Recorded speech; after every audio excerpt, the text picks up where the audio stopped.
Hello everyone, this classes में आपका फिर से एक बार स्वागत है। मैं हूं रंभा, आपकी दोस्त, आपकी मेंटर, और मैं फिर आज आपके बीच आई हूं लेकर के कुछ क्वेश्चंस के सॉल्यूशन जो कि क्लास 9 जो चैप्टर सर्कल है उसका है। आप ये 9 और 10 भी कर सकते हैं चैप्टर, क्योंकि ये नए बुक का है और पुराने बुक का। नए वाले बुक में 9 चैप्टर दिया हुआ, पुराने वाले बुक में चैप्टर नंबर 10 में दिया हुआ है, जिसका एक्सरसाइज 9.4 और 10.5 है। ठीक है, तो इसका क्वेश्चन नंबर 5 को हम लोग देखने जा रहे हैं। तो क्वेश्चन नंबर 5 में क्या कह रहा है? क्वेश्चन नंबर 5 आपका कह रहा है कि एक आपका फिगर है, यही फिगर आपके बुक में बना हुआ है, और कह रहा है आपका क्या कि ए बी सी और डी जो है ये 4 पॉइंट्स है इसी सर्कल पे।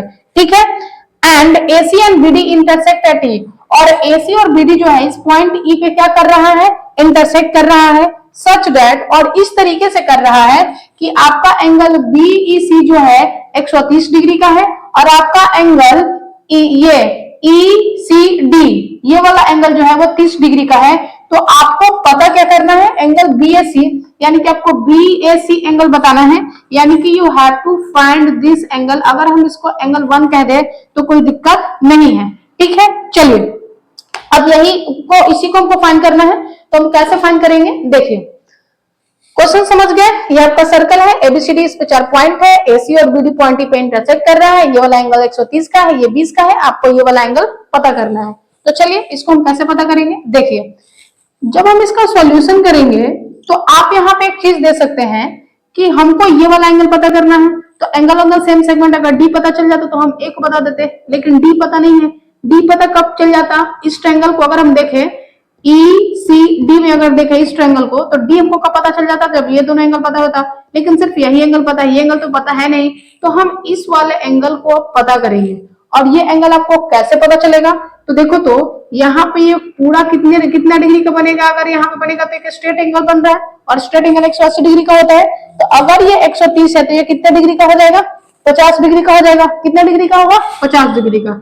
चलिए, तो इसका मतलब ये वाला एंगल हम यहाँ से निकाल सकते हैं। अगर हम कहें, इसको हम कह देते हैं एंगल 2, और इसको हम बोल देते हैं एंगल 3, ताकि हम नाम लिखने से बच जाए। तो देखिए, तो क्या हम कह सकते हैं कि आपका जो एंगल BEC है अब प्लस एंगल 2 जो है वो बराबर होगा 180 डिग्री के। क्या है भाई? तो आप यहाँ लीनियर पेयर या स्ट्रेट एंगल कुछ भी लिख सकते हैं। ठीक है, तो यहाँ से हम कह सकते हैं कि BEC 130 डिग्री का है, अब प्लस एंगल 2 180 डिग्री हो गया। तो हम यहाँ से कह सकते हैं कि एंगल 2 कितना हो जाएगा? 180 माइनस 130, यानी कि एंगल 2 बराबर हो जाएगा आपका 50 डिग्री, यानी कि एंगल 2 हमको 50 डिग्री मिल गया। जैसे ही एंगल 2 पता चला आपको, अब आप एंगल 3 को भी फाइंड कर सकते हैं, क्योंकि ये 20 हो गया और ये 50 हो गया, तो आप एंगल 3 को फाइंड कर सकते हैं। चलिए, अब हम आ जाते हैं इन ट्रायंगल CED। हम कह सकते हैं कि angle 2 plus angle 3 plus angle ये C इज इक्वल टू हो जाएगा 180 डिग्री। क्यों भाई? तो angle sum property of triangle से। ठीक है, एंगल 2 आपका कितने डिग्री का है? तो एंगल 2 अभी आप निकाल चुके हैं, 50 डिग्री का है।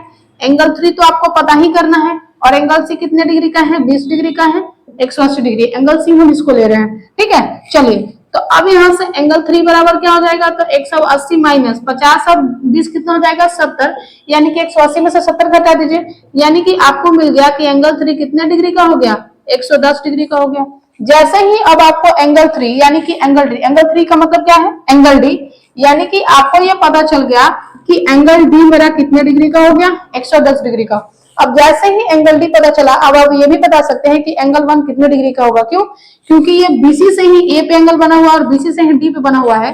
तो हम जानते हैं कि एंगल ऑन द सेम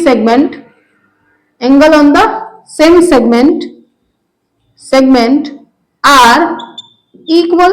तो हम यहां से कह सकते हैं कि हमारा एंगल 1 एंगल 3 के बराबर है। और अभी हम निकाल चुके हैं कि एंगल 3 जो मेरा कितना है? 110 डिग्री का है। तो हम कह सकते हैं कि एंगल 1 भी कितने डिग्री का है? 110 डिग्री का है। और एंगल 1 भी तो आपका कौन सा एंगल है?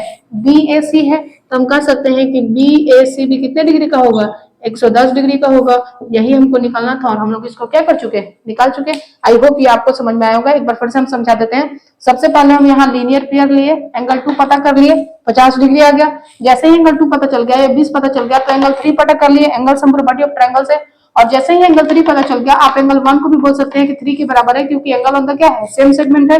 अगर एंगल 3 आपका 110 डिग्री का है तो एंगल 1 भी कितने डिग्री का होगा, 110 डिग्री का, और एंगल 1 ही तो आपका क्या है, BAC है, और हमको यही तो फाइंड करना था। तो ये हमारा क्या होगा, सोल्यूशन। चलिए अब हम लोग देखते हैं नेक्स्ट क्वेश्चन, क्वेश्चन नंबर 6 को।